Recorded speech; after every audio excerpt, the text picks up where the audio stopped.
Trying to be a capable human being, I think there's only like 5 things that your body really needs, and that you need to keep in mind overall. You might already be doing one of these, you might already be doing 2 of them, you might have already all of them in your training cycle, and if you do, good for you. But if not, watch the whole video, check it out, listen to it, and let me know what you think about it. If you've watched my last 2 videos, you should understand by now that the way that I think in terms of overall training, it's in terms of being capable.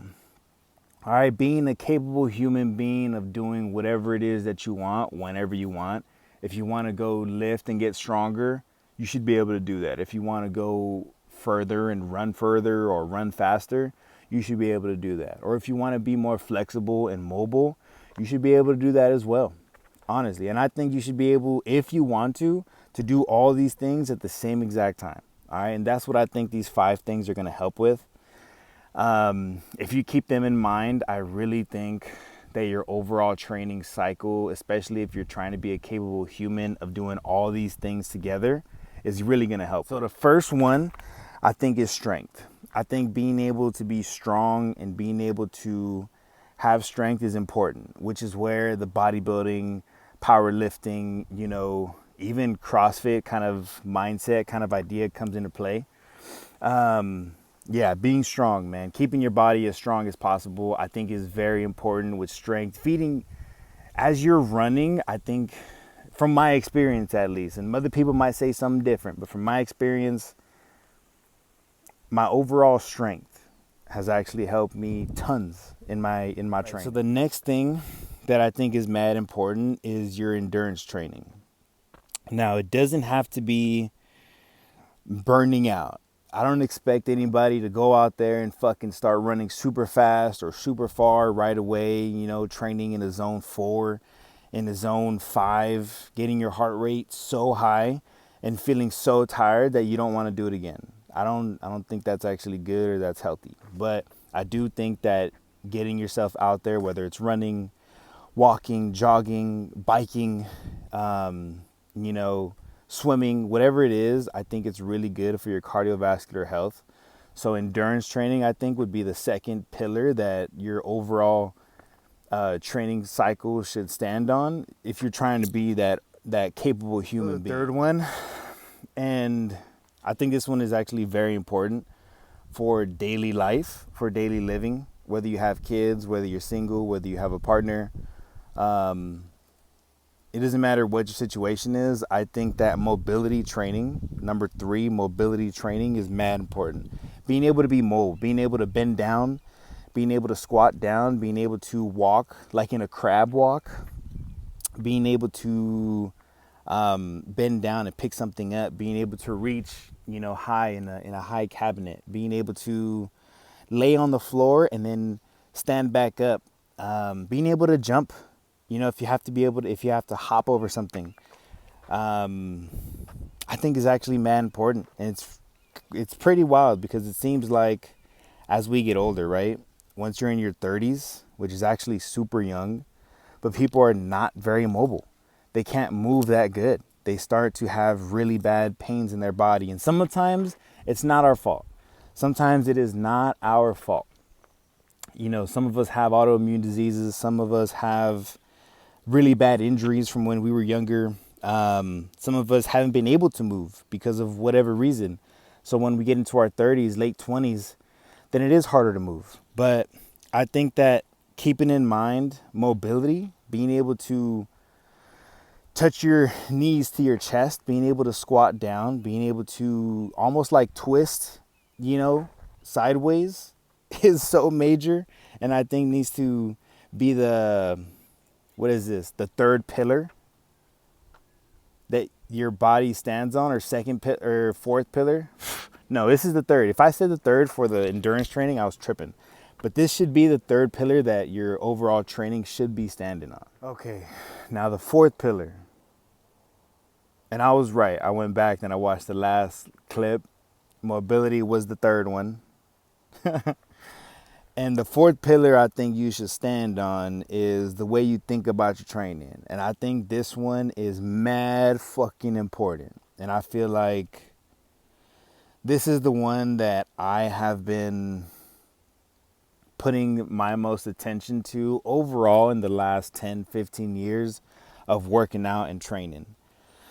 And the reason I think it's important is because we have to be able to be disciplined with ourselves. You hear that all the time. We got to be consistent with ourselves. You hear that shit all the time too. Discipline and consistency will help keep yourself constant. But another thing that I think is important about the way we're thinking about it is the longevity. For example, if you are not training again for a specific competition, if you're not training for a specific marathon, then you don't have to go all out right away. Like right now, I came out here to run and I'm not doing a bunch of miles today. I'm only doing like 4 miles. To some people that's a lot, to some people that's a fucking little bit, but for me, that's mad chill. And I'm taking breaks to make this fucking video. You feel me? Like I am not training. I don't have a marathon coming up. I don't got a half marathon coming up. I'm training for life, man. I'm training to be overall as healthy as I possibly can. So today I'm mad chilling. Today I'm doing a nice calm 4 miles. I'm actually washing clothes at the same fucking time. So I'll put in the load in and then I go run and then I do a little bit of stretching. I'll swap the load out, put it in the dryer. Now I'm over here running again. You feel me? Like the way we think about our training is fucking important. Not being too much too fast. There is such thing as too little, but that just, I feel like if you're feeling like things get too easy, then maybe you got to step it up. But just the thought process, man. The fourth pillar is the way we think about our training, is what kind of mindset we have day to day when we go and we work out. Now the fifth pillar, number 5, I actually hit on it in the fourth pillar. But the fifth pillar, I think, is just, and this goes in terms of being a capable, long-living, healthy human being. And that's what this fifth pillar is going to hold up. I think it's living longer, man. The fifth pillar should be, it kind of goes into mindset, but it's like, it's just living, just the longevity of life. You know, if you're trying to live long, if you're trying to be able to run, be able to be, have some pretty solid strength. If you want to be able to bend down, squat down, lay on the floor, and then stand back up. If you want to be able to step high, being mobile. If you want to have all these things, man, you want to be able to do it all. I think the mindset really has to include, I think the fifth pillar needs to be living longer. That's the fifth thing. Have the want, have the need, have the idea in your mind that I'm going to live as long as I possibly can. I don't think I don't think it's possible to live forever. I don't think that's in a way good either, but to live as long as we possibly can, feeling as good as we possibly can. I think that is the fifth pillar. So these are the 5 pillars that I think are mad important. Your strength training, your endurance training, mobility, the way you think about things, and having the idea that we're trying to live as long as we possibly can, feeling as good as we possibly can for as long as we live. And we're not perfect. We're not perfect at all. I'm not perfect. I don't do all these things every single day. I try to incorporate them all once a week. Even just in the thought process is kind of solid. I feel like the way that we think about it and keeping in mind that we're trying to do this for a long time, I think that helps me with the way that I train. I'm not trying to go too hard in one single day, unless that's what the workout calls for. Because there are some days where I'm fucking going ham, and then I gotta take about a day or two break. But I take the day or two break because again, I'm thinking about this as a long life thing. If my body's hurting and I'm not feeling good, maybe I need to take a break and stretch more. Maybe I need to sleep better. Maybe I need to recover better. Maybe I gotta take some supplements. You know, maybe I need to incorporate some sort of recovery process in my training. You know, if there was a sixth pillar, I think it'd be recovery.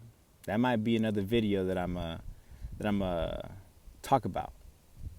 Or I'm probably gonna make another video talking about recovery and training, because I think if we're talking about being capable humans, I think recovery is so fucking important when it comes to supplements, when it comes to stretching, when it comes to like physical therapy.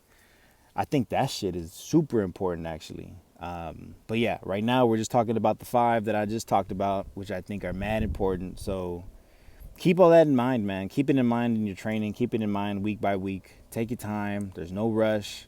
You know, just try to live as long as you possibly try to live as healthy for as long as we possibly can, as fit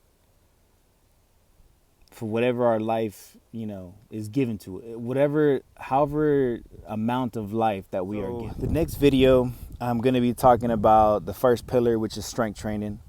I'm going to give a few little pieces of advice, things that I have done myself, things that have helped me in my strength training.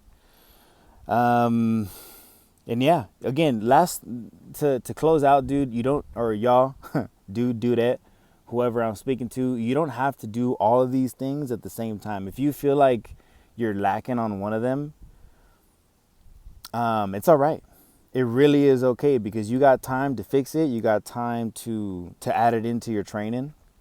If you're not doing any strength training and all you're doing is running, again, add it in there. Maybe a day or two in the week, maybe 3 days in the week. If you feel like you can.